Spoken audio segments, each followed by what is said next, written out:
What's up, guys? We're back, and we are doing our. What are we doing, bro? Our Ghost Guy segment. we keep calling him Ghost Guy, man. But Mr. DarkSide, aka Mr. Daniel Saldania. yeah. Why don't you explain to them, sir? Who are you? What do you do? Okay, I'm Dan Saldania, the barbecue man. That's one, right?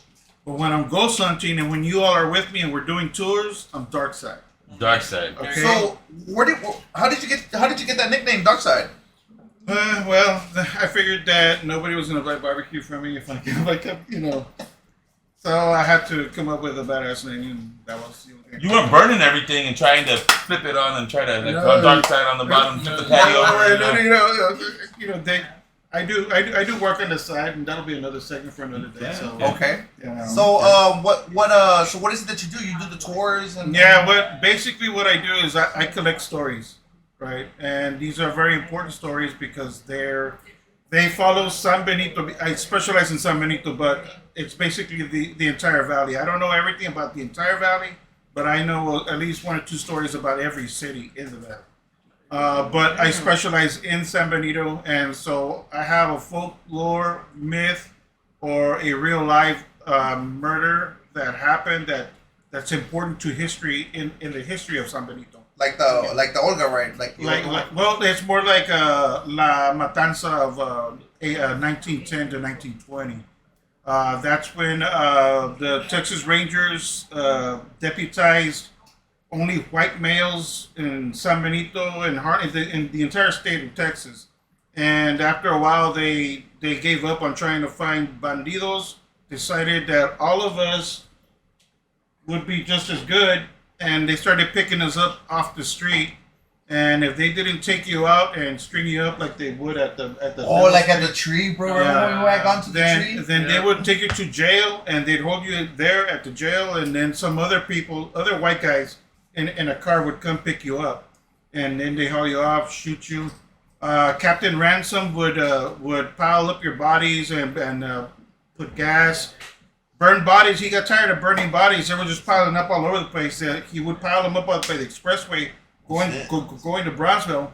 That's where you could see that sign. There's just one little plaque, and everybody's gonna miss it. But if you know where it is, you find it, you read it. Everything I'm telling you, it's on the sign. That's crazy, bro. And you have any question? Well, start off. Who do you? Fabulous. What go with as your promos? Is your the Haunted Paranormal Society? Yeah. I'm the Haunted Paranormal Society. I used to have a group, but really after the Rubio job, which was a snatch and grab job, which means that I saw it on the news. They parked the tractors outside the building, and I called everybody and I said it's either now or never, and so whoever could make it made it, and we got into my Suburban and we drove all the way to the location.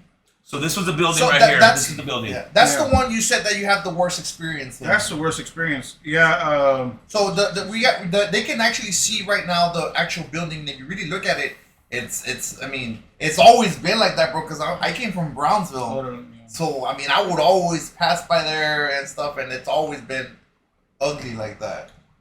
So why don't you go ahead and explain to us exactly what happened to you there? Okay, so we got to the location, and we needed to do it kind of fast because the neighbors were already, as soon as they find anybody there, the neighbors will come out, and then they'll call the cops, and then you'll get busted, right? So we fucking, like, Mission Impossible style, just kind of broke in. And then with meters going, we just walked in there, and as soon as we walked in there, all the meters were going off, just like they did with Olga, right? Oh, you're Hancho can tell you some of the experience. And so me and my partner were like, okay, so then we started recording, and she has the recordings. After this job, like I said, we disbanded. And what is it that happened in this location? No, I got attacked at this location. That's why it's the worst. Because usually. What I don't tell people is it sounds kind of fucked up and quirky and silly, but I'm protected by God. Okay. No matter how fucked up the situation is, I don't fear it, right? Except that time that I took you guys out there, and I'm like, oh shit, but they're not protected. Yeah, bro. But when you were cleansing me, Yeah. you did scare the hell out of me when you did say, "Hey, I feel all of them around there." I was like, damn. Because y'all were fresh I was like, meat. you sense that too? You can't just go into a location and then start asking questions and then welcoming spirits to fuck with you because you don't know what you're doing. You're not protected. You don't know how to get out of it. And se te van a pegar. And the thing about a spirit, like in this room, when y'all were talking about how it might be haunted, okay, we have a thing. Our theory is that every house is haunted. Everywhere you go is haunted. I call them others, right? Okay. Like the movie Others. Yeah. Okay, like in this room, there's probably 8 others in here, right?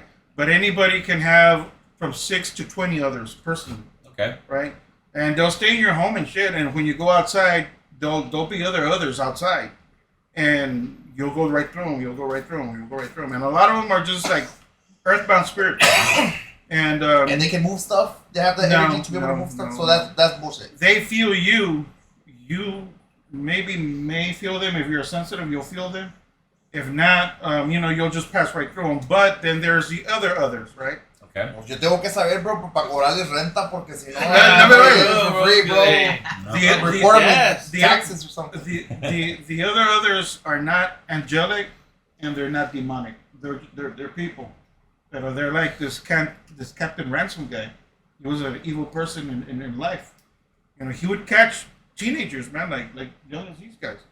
And he'd put them on the ground and he los plomeaba. Oh, wow. Run, bro. And then if he wouldn't fucking leave you there, he would set you on fire and then walk away. You know what I'm saying? Yeah. That was all over the valley. That was all over Texas. It took an act of Congress to put a stop to all the murders down here. A sheriff arrested a Texas Ranger, putting it like that.